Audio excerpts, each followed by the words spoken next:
स्वागत है आपका हमारे इस विशेष कार्यक्रम में, जिसमें हम आपके लिए लेकर आते हैं भारतीय ज्ञान परंपरा, जीवन के लिए उपयोगी योग, स्वस्थ जीवन शैली का महत्व और आपको बताते हैं बेहतर स्वास्थ्य पाने के प्रभावशाली उपाय।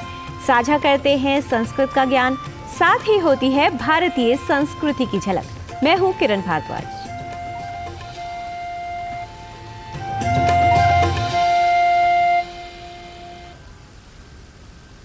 गति ही प्रगति का मूल है, गति ही जीवन का आधार है, गति से ही जीवन पूर्ण है। आइए जानते हैं क्या है समय की गति पंचांग के अनुसार। देखते हैं आज का तिथि, वार और नक्षत्र। आज का पंचांग युगाब्द 5125, विक्रमी संवत 2080, शक संवत 1945, दक्षिणायन, हेमंत ऋतु, मार्गशीर्ष मास, शुक्ल पक्ष, दशमी तिथि, शुक्रवार, अश्विनी नक्षत्र। आज का दिन सभी के लिए मंगलमय हो। शब्द से खुशी, शब्द से गम, शब्द से पीड़ा, शब्द ही मरहम। असंभव भी संभव हो जाए, ऐसा है शब्दों का दम। तो आइए देखते हैं कुछ अनमोल वचन जो जीवन के लिए प्रेरणा का स्रोत हैं और हमें नई ऊर्जा प्रदान करते हैं। सुनते हैं आज का सुभाषित। सिंहः शिशुरपि निपतति मदमलिनकपोलभित्तिषु गजेषु प्रकृतिरियं सत्त्ववतां न खलु वयस्तेजसां हेतुः न खलु वयस्तेजसां हेतुः। एक सिंह शावक भी बिना किसी भय और झिझक के एक मदमस्त हाथी के दीवार के समान बड़े और मलिन कपोलों को लक्ष्य कर आक्रमण कर देता है, क्योंकि तेजस्विता का कारण आयु नहीं अपितु पराक्रमियों का तो यह स्वभाव ही होता है। Even a cub of a lion fearlessly and unhesitatingly attacks the wall like dirtied cheeks of a frenzied elephant. This is due to the inherent nature of powerful and courageous living beings and not at all due to their age and strength. Gita में आत्मा, परमात्मा, भक्ति, कर्म और जीवन का वृहद रूप से वर्णन है। गीता के अनुसार अपने जन्म सिद्ध गुण के अनुसार जो भी व्यक्ति निष्काम भाव से अपना कर्तव्य जानकर विश्व के लिए कल्याणकारी कर्म करता है, वही विश्व की सेवा है। यही परमात्मा की भक्ति, परमात्मा की सेवा है, क्योंकि ये विश्व परमात्मा का प्रत्यक्ष स्वरूप है। भारतीय ज्ञान परंपरा में आज गीता जयंती के उपलक्ष्य में देखते हैं हमारे सहयोगी नारायण दत्त मिश्र की ये विशेष प्रस्तुति।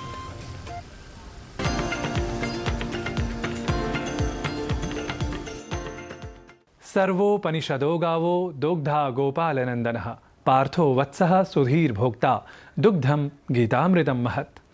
उपनिषदों का सारभूत एक ग्रंथ है जिसका नाम है श्रीमद् भगवत गीता, जिसका अनुवाद विश्व की प्रायः हर एक भाषाओं में हुआ है, जिससे प्रभावित पूरी दुनिया हुई है, चाहे वह वैज्ञानिक हो, चाहे वह महापुरुष हो, चाहे वह साहित्यकार हो, चाहे वह नायक हो, चाहे वह कोई खिलाड़ी ही क्यों न हो।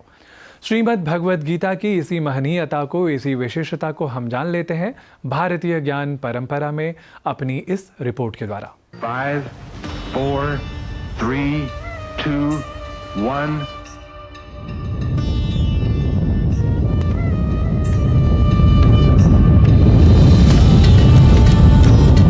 दिवि सूर्य सहस्रस्य भवेद् युगपदुत्थिता यदि भाः सदृशी सा स्याद् भासस्तस्य महात्मनः। इस श्लोक को पुनः उच्चारित किया था रॉबर्ट ओपेनहाइमर नामक प्रसिद्ध परमाणु वैज्ञानिक ने। हिरोशिमा परमाणु विस्फोटास्त्र क्षेपण के पश्चात हुए तात्कालिक विध्वंसक क्षण में ही उस प्रसिद्ध और श्रीमद् भगवद गीता से संप्रेरित वैज्ञानिक ने गीता के एकादश अध्याय के इसी श्लोक के समादर्श स्वरूप का साक्षात्कार किया था। महाकाल का संहारक स्वरूप जिस प्रकार से श्रीमद् भगवद गीता में निरूपित है, ओपेनहाइमर ने ही तब आधुनिक वैज्ञानिक विधि के अनुसार इसे समर्थित किया था। I remembered the line from the Hindu scripture, the Bhagavad Gita. Vishnu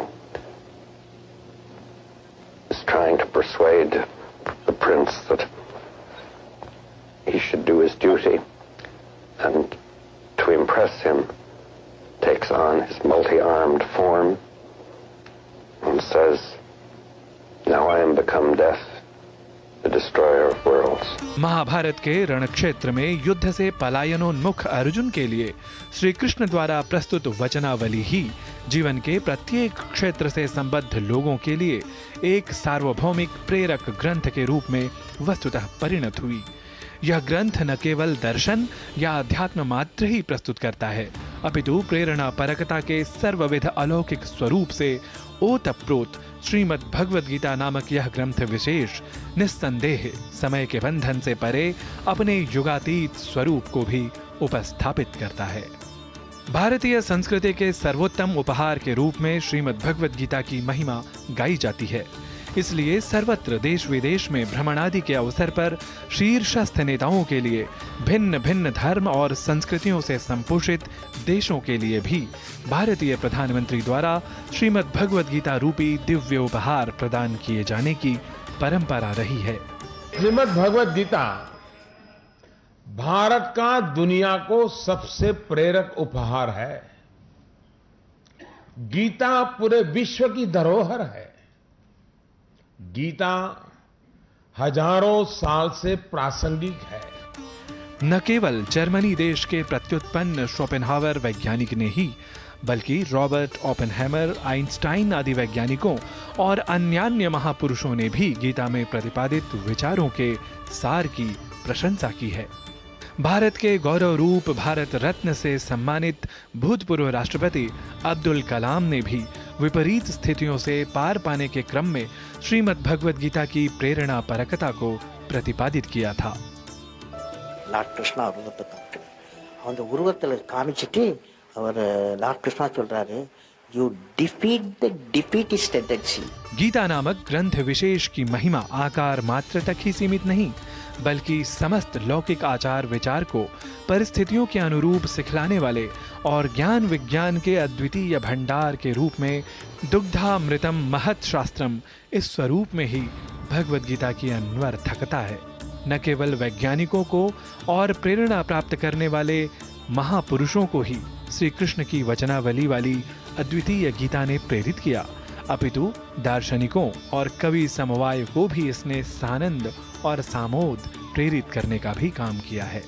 इसके बाद जब बात की जाए जीवनगत परिष्कृतियों की, उपलब्धियों की परिगणना की और पूर्णतः सफलता के लिए सूत्र स्वरूप की प्राप्ति की, तब भी यह गीता ही है जो प्रबंधन के बंधन को भी और सुदृढ़ करने व परिष्कृत करने का काम करती है। Krishna says it in chapter 6, I'll come to it.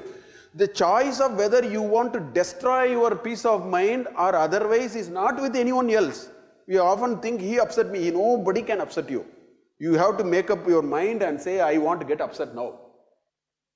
Uddharet atmana atmanam na atmanam avasadayet. Atmaiva bandhuhu atmanam atmaiva rupuratma. प्रबंधन के लिए बिना क्रोध के, बिना सम्मोह के और बिना स्मृति विभ्रम के किस प्रकार से निष्काम भाव से आचरण करना चाहिए, गीता केवल यही नहीं सिखलाती, बल्कि जीवन के हर क्षेत्र की अपेक्षाओं के अनुसार व्यक्तित्व में उत्कृष्टता का आधान भी इस ग्रंथ विशेष से ही संभव हो जाता है। समग्रता से कहें तो क्रिया योग अथवा कर्म में कुशलता के लिए श्रीमद् भगवद गीता हमें संप्रेरित करती है। चाहे बात एप्पल के संस्थापक स्टीव जॉब्स या माइक्रोसॉफ्ट के संस्थापक बिल गेट्स इत्यादि की जाए, इन जैसे अनेक व्यक्तित्वों ने गीता द्वारा निर्देशित मार्ग का ही अनुसरण किया। वस्तुतः श्रीमद् भगवद गीता का समुचित अनुप्रयोग तो समस्त प्रबंधन क्षेत्र में भी पूर्णतया देखा जा सकता है। और अधिक क्या कहा जाए, फिल्म आदि क्षेत्र के महनीय व्यक्तित्व भी कर्म क्षेत्र के अस्थैर्य और सुस्थैर्य आदि भावों को समझकर जीवन के किसी न किसी पड़ाव में निश्चित ही इस गीता से साक्षात प्रभावित देखे ही जाते रहे हैं। India Holy Book, the Bhagavad Gita. This is what my books look like when I read. See all of this, like that's what my books look like. When something's really hot, when an idea is hot, I kind of stir it up. As you can see, the Bhagavad Gita is very, very stirred up. I'm loving it. इस तरह श्रीमद् भगवद गीता को लेकर जीवन के विविध क्षेत्रों में सफलता के शिखर पर विराजित प्रेरक व्यक्तित्वों की वचनावली हमें प्राप्त होती है। संपूर्णतः भारतीय ज्ञान परंपरा की अद्वितीयता और अनुपमता को समेटना हो तो भगवद गीता तो अनन्य ही है।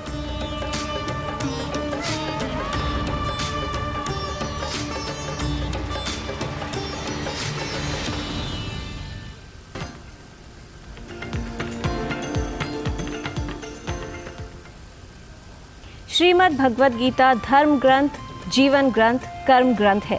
इसमें जीवन की सभी समस्याओं का हल छिपा है और ये बताया गया है कि योगी बनने के लिए सब कुछ छोड़ने की आवश्यकता नहीं है। भौतिक जीवन में खुद को संयमित रखकर चलना योग है। योग से बेहतर जीवन प्राप्त हो सकता है और जीवन की मुश्किलों का हल भी मिल सकता है। साथ ही अपने जीवन को लक्ष्य प्राप्त करने के लिए भी काफ़ी प्रेरणादायक और प्रभावशाली है भगवद गीता। गीता के बाद बात करेंगे स्वास्थ्य की, लेकिन उससे पहले लेते हैं एक छोटा सा विराम। आप कहीं मत जाइएगा, देखते रहिए डीडी न्यूज़।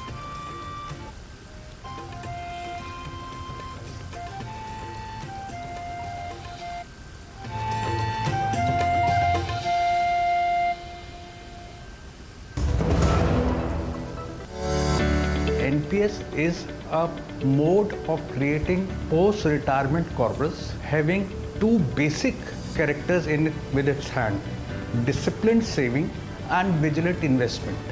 अगर ये दोनों उसके क्राइटेरियाज मीट आउट होते हैं तो रिटायरमेंट कॉर्पस को पैदा करने के लिए इससे बढ़िया तरीका जो सिंपलेस्ट मोड में है वो और कोई अवेलेबल नहीं है। अपने बेहतर कल को सुनिश्चित करने के लिए NPS जरूरी है।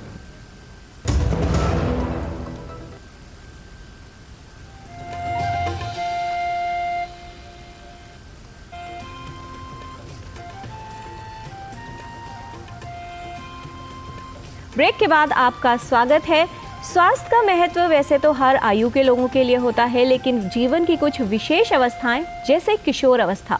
किशोर अवस्था बेहद महत्वपूर्ण और संवेदनशील अवस्था होती है, जिसमें किशोरों में कई तरह के मानसिक और शारीरिक बदलाव होते हैं। ऐसे में बदलावों की वजह से कुछ समस्याएं भी हो सकती हैं, जिसके विषय में जानना आवश्यक है। साथ ही किशोर अवस्था में आवश्यक होता है सही देखभाल करना। किशोरावस्था में सही मार्गदर्शन मिले और स्वास्थ्य की सही देखभाल की जाए तो बेहतर जीवन सुनिश्चित किया जा सकता है। किन बातों का ध्यान रखना चाहिए, ऐसे में देखते हैं इस रिपोर्ट में।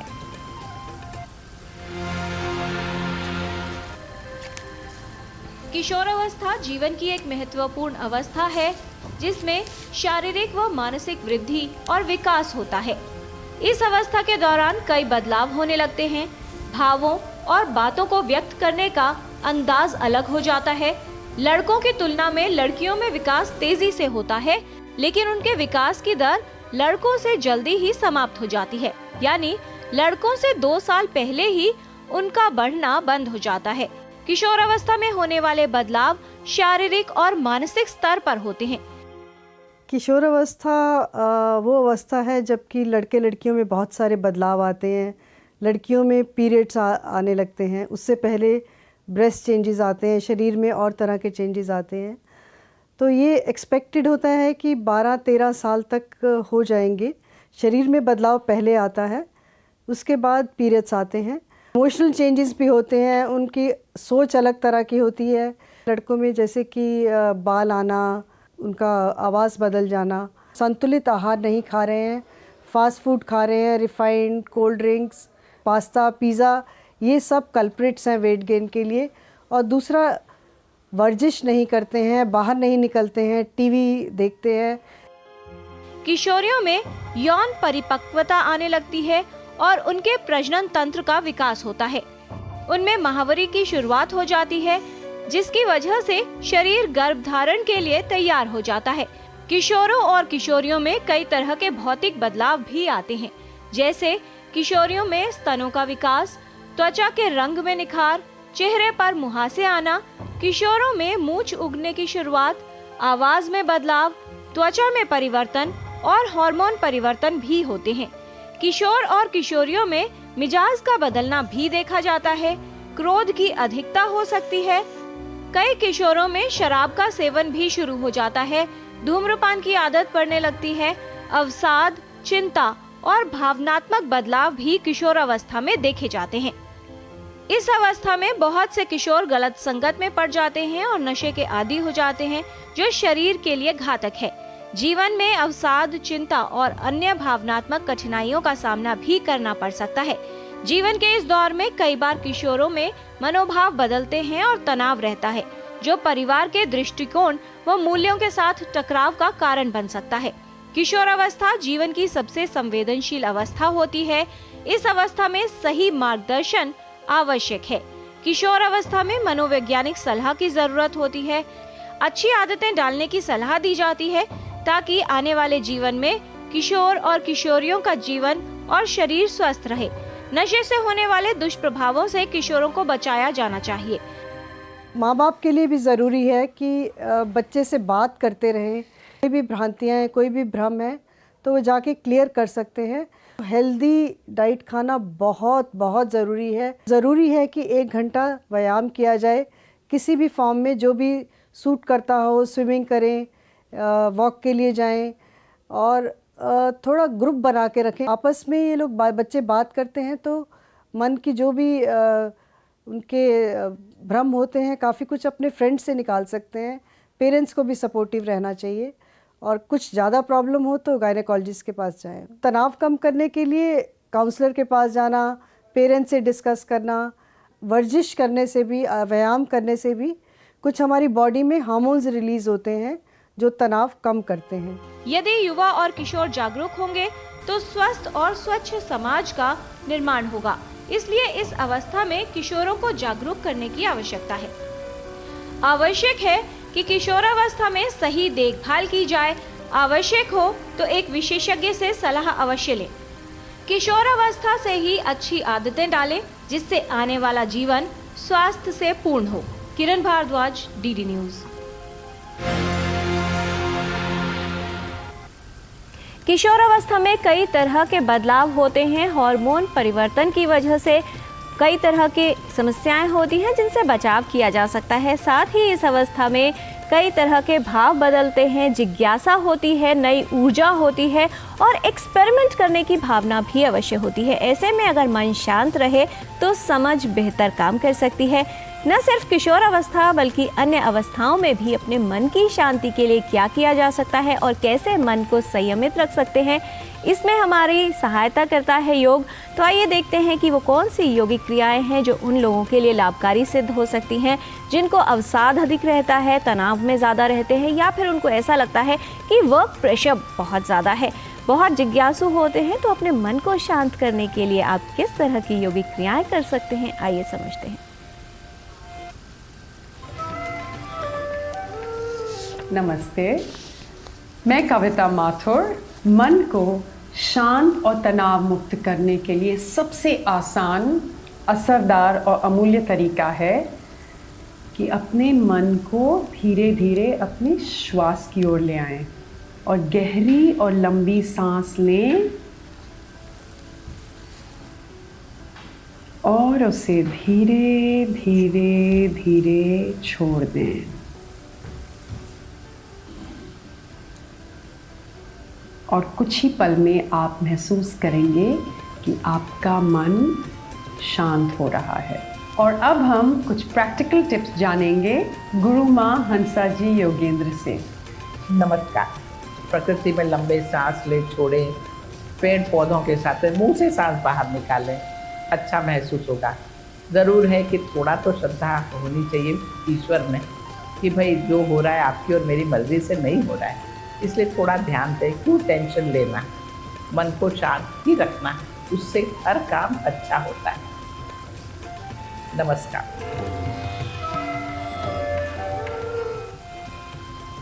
कई लोग हैं जिन्हें जीवन में ये लगता है कि अब जीवन में उन्होंने सब कुछ सीख लिया है, इसलिए वो बहुत अधिक ध्यान नहीं देते सीखने की ओर। लेकिन कहा जाता है कि सीखना जीवन का महत्वपूर्ण अंग है, क्योंकि ज्ञान ही है जो हर परिस्थिति में जीवन में रहता हमारे संग है। तो आइए चलते हैं संस्कृत पाठशाला में, लेते हैं संस्कृत का ज्ञान। चलते हैं हमारे सहयोगी गवीश द्विवेदी के पास, जो सिखा रहे हैं संस्कृत के उच्चारणों को उदाहरण के साथ।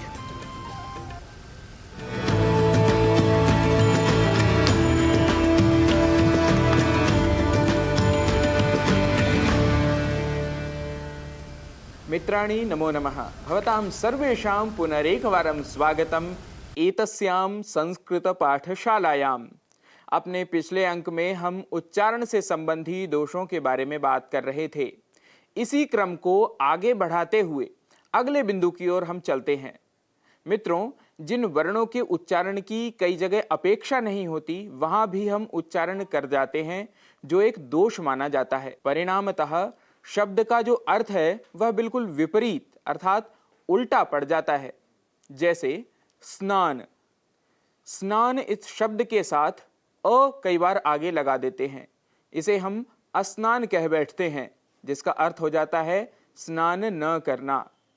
और कुछ ऐसे अन्य शब्द हैं जैसे स्थिर। स्थिर की जगह हम अस्थिर या स्थिर शब्द का प्रयोग करते हैं, जबकि शुद्ध शब्द है स्थिर।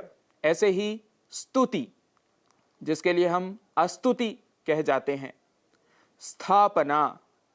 स्थापना शुद्ध उच्चारण है, जबकि अशुद्ध उच्चारण हम अस्थापना कर देते हैं, जिसका अर्थ विपरीत है, जिस अर्थात स्थापना न होना, स्टेबल न होना, एस्टैब्लिश न होना।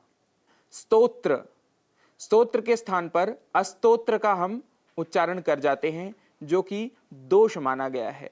शब्द है स्पष्ट, जिसकी जगह हम अस्पष्ट यह उच्चारण कर बैठते हैं। स्थिति। स्थिति, इसके लिए स्थिति शब्द का प्रयोग करते हैं, जो गलत है। स्थिति यह इसका शुद्ध उच्चारण है। मित्रों, प्रादेशिक भाषाओं में भी कुछ ऐसे अंग्रेजी के शब्द भी स्वीकृत किए जा चुके हैं, जिन्हें हम आम बोलचाल में बोलते हैं, लेकिन उन अंग्रेजी के शब्दों के साथ भी ऐसे वर्णों को जोड़ देते हैं जिनसे उनका उच्चारण गलत हो जाता है। उदाहरण के लिए जैसे स्कूल। स्कूल के लिए हम स्कूल या सकूल ऐसा कह देते हैं, जो कि गलत है। शुद्ध उच्चारण स्कूल होता है, यह आप सब जानते हैं। ऐसे ही स्टेशन के लिए स्टेशन या सटेशन या इस्माइल इत्यादि। हमने यहाँ उच्चारण संबंधी कुछ ही दोष प्रदर्शित किए हैं। ऐसे अन्य कई और भी दोष होंगे जिनकी हमको चिंता करनी है और अपने उच्चारण को शुद्ध रखना है। अतः जागरूक होकर उच्चारण करने का हमें हमेशा प्रयत्न करना है। इससे हमारी भाषा तो सुधरती ही है, साथ ही हमारे व्यक्तित्व का भी विकास होता है। अस्तु, अद्य एतावत् एव। आगामिनि अंके पुनः मेलिष्यामः। तावत् सर्वेषां मंगलं भूयात्। नमो नमः।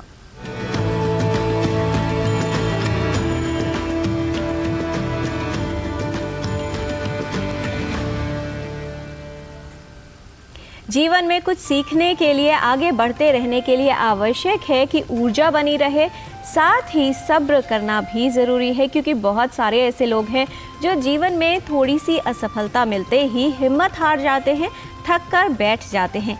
लेकिन उनके लिए ये समझना ज़रूरी है कि गिर गया तो क्या हुआ, गिरता वही जो चलता है। बस इतना सा करना है, गिर कर उठना और उठकर फिर से चलना है। तो अगर आपको आज के दिन में लगता है कि आपने हिम्मत हार ली है या आपका कोई कार्य सिद्ध नहीं हो रहा है, आवश्यक है कि प्रयास करते रहें, प्रयत्न करते रहें, निरंतर आगे बढ़ते रहें, क्योंकि आगे बढ़ते रहने का नाम ही जीवन है। और इस कार्यक्रम में हम आपके लिए लेकर आएंगे फिर से आपके स्वास्थ्य के लिए कुछ उपयोगी बातें, साथ ही भारतीय ज्ञान परंपरा से आपको रूबरू कराएंगे और ज्ञान देंगे संस्कृत के विषय में। फिलहाल आज के एपिसोड में इतना ही। हमारी पूरी टीम को दीजिए अनुमति। नमस्कार।